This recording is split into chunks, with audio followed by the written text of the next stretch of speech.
Assalamualaikum warahmatullahi wabarakatuh. Kembali lagi di channel Nasihat Kehidupan Misteri. Pada video kali ini saya akan membahas tentang harta amanah Nusantara warisan Nabi Sulaiman. Sejarah harta amanah ini sebenarnya tidak terlalu rumit untuk dikaji, karena apa yang telah dilakukan Soekarno adalah merupakan pekerjaan meneruskan tugas leluhur dan nenek moyang Nusantara. Sebelum membahas lebih jauh, mari kita merubah konsep harta amanah Soekarno menjadi harta amanah Nusantara.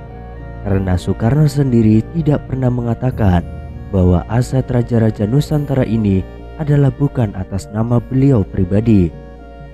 Harta amanah Nusantara adalah berawal dari aset turun-temurunnya, mulai dari khalifah pertama hingga khalifah akhir di muka bumi ini. Lalu siapa itu khalifah?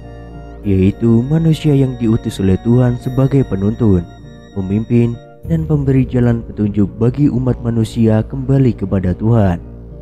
Mereka adalah para nabi dan rasul, serta manusia yang diberi petunjuk setelah para nabi dan rasul terdahulu, yang juga tercantum di dalam ayat-ayat Al-Quran, dalam Quran Surat Al-Baqarah ayat 30.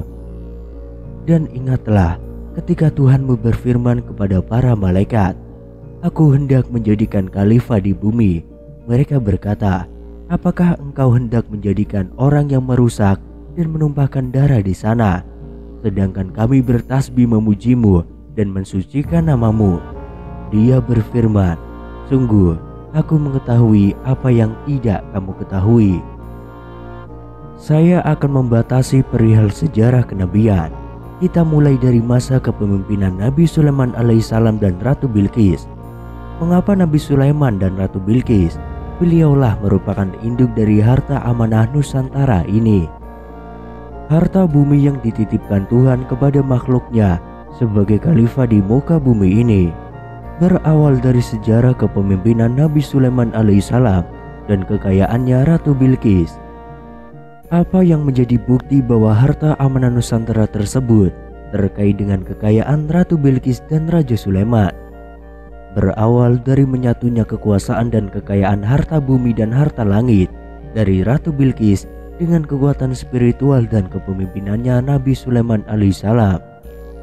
Mari kita uraikan sejarah kekayaan Ratu Bilqis, kekuasaan, dan kepemimpinan Nabi Sulaiman dalam menguasai dan mengelola harta amanah ini.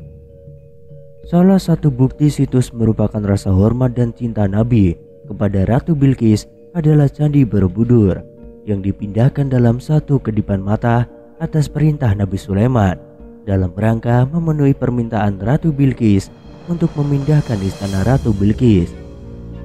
Kisah kekayaan dan kekuasaan Nabi Sulaiman dan Ratu Bilqis tercantum dalam Quran Surat An-Naml ayat 10-44 dan Quran Surat Saba, surat yang menjelaskan tentang negeri Saba dengan berbagai macam karunia dari Allah berupa kemewahan dan tanah subur, sehingga rakyat yang menempati negeri Sabah bisa hidup dengan makmur dan aman. Berdasarkan situs candi dan tanda-tanda yang termaktub di dalam Al-Quran mengatakan bahwa peristiwa Nabi Sulaiman dan Ratu Bilqis terjadi di Nusantara ini. Negeri ini berawal dari kekuasaan dan kekayaan serta kemakmuran negeri Sabah yang dipimpin oleh Ratu Bilqis yang ditaklukkan oleh Nabi Sulaiman.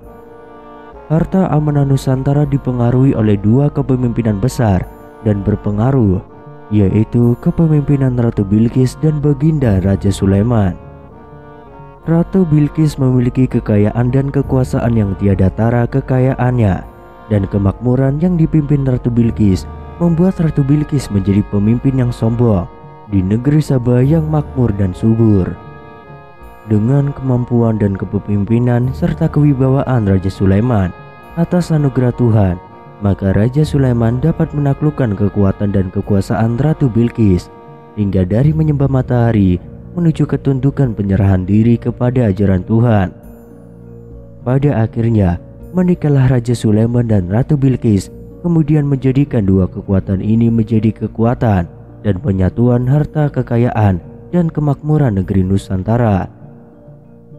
Ratu Bilqis memiliki kekuatan dan ilmu dunia dan kegaiban, di mana beliau mampu mengelola secara teknologi dari ilmu pengetahuan, pertambangan, ekonomi, strategi perang, pemanfaatan secara gaib dan nyata, perihal pengelolaan dan penguasaan sumber daya alam dan manusia di negerinya. Saat itu, rakyat dan pemerintahan negeri Sabah makmur dan sejahtera. Tanah negeri pun subur, hasil berlimpah, tambang, minyak bumi, batu mulia berlian, intan, permata, dan kekayaan tumbuhan dan hasilnya. Negeri yang indah dan berlimpah ruah di bawah kepemimpinan Ratu Bilqis. Terkait dengan harta amanah Nusantara, berinduk kepada warisan leluhur Jawa yaitu Ratu Bilqis dan Raja Sulaiman. Jika ada yang meragukan dan menyangkal kekayaan aset Nusantara ini, artinya sama dengan menyangkal sejarah nenek moyang bangsa di Nusantara ini. Segala sesuatu yang ada di bumi Nusantara ini terkait dengan harta amanah Nusantara yang saat ini telah dikelola terakhir atas kepemimpinannya I.R. Soekarno. Lalu apakah itu sistem harta amanah Nusantara? Sering kita mendengar kalimat harta amanah Soekarno. Harta amanah ini adalah sistem pengelolaan yang dilakukan oleh Soekarno terhadap aset para raja Nusantara terdahulu, terutama aset terbesar dunia yang dikuasai oleh Pakubuwono X saat zaman penjajahan Belanda dahulu. Adapun aset amanah Soekarno sebagai generasi penerus Pakubuwono X terdiri dari aset amanah yang dikelola oleh Insinyur Soekarno meliputi struktur bagian yang terdiri dari kepemilikan atau owner.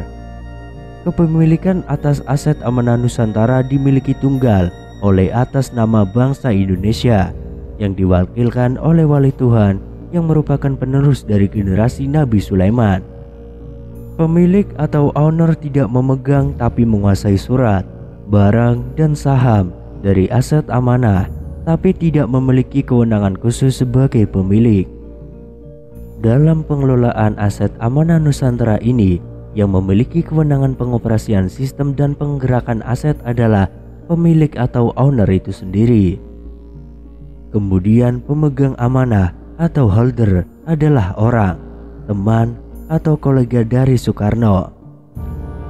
Hal ini untuk memudahkan penggerakan dan perputaran dana amanah dari hasil pecahan atau sempalan dari dana induk, agar dapat dimanfaatkan oleh para holder sebagai jaminan pengerjaan proyek yang diperlukan untuk negara dan rakyat di sekitar holder.